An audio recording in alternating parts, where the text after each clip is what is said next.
तुमने धोखा दिया हमें। तुम क्यों इतना परेशान हो रहे हो? इस उम्र में अपने माँ बाप को बेघर किया। Why are you getting so hyper? मैं ऑलरेडी बहुत परेशान हूँ। अपने अब्बा से और मुझसे झूठ बोला। बच्चा सिर्फ पैदा करना नहीं होता। क्या दो बच्चा नहीं चाहिए?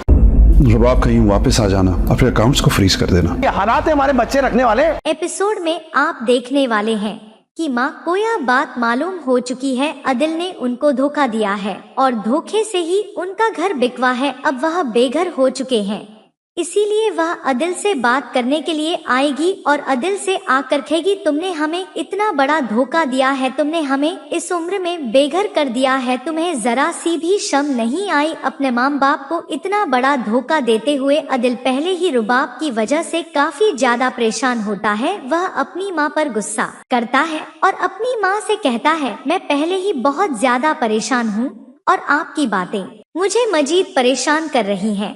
और वह दूसरी तरफ मुस्तफा अपनी जॉब को लेकर काफी ज्यादा परेशान होता है, जिसकी वजह से वह सरजी कोजरा सा भी वक्त नहीं दे पा रहा होता, जिसकी वजह से मुस्तफा और सरजी की काफी लड़ाइयाँ भी हो रही होती हैं। मुस्तफा जल्द से जल्द पैसे कमाना चाहता होता है, इसलिए वह हर वक्त पैसा कमाने में लगा हुआ होता है। सरजी मुस्तफा से कहती, ना तुम्हें मेरी फिक्र है और ना ही होने वाले बच्चे की फिक्र है। मुस्तफा बहुत ही ज्यादा गुस्सा करता है और सरजी से कहता है, बच्चा पैदा करना ही सिर्फ नहीं होता बल्कि उसको संभालना भी पड़ता है और हमारे हालात ऐसे नहीं है कि हम किसी बच्चे को अफोर्ड कर सके। शेरजी मुस्तफा से कहती है, अब तुम यह भी कह दो कि तुम्हें बच्चा नहीं चाहिए। मुस्तफा पहले ही बहुत ज्यादा गुस्से में होता है और शेरजी से कहते, हाँ मुझे यह बच्चा नहीं चाहिए। मुस्तफा की बात सुनते ही सरजी बहुत ज्यादा परेशान हो जाएगी।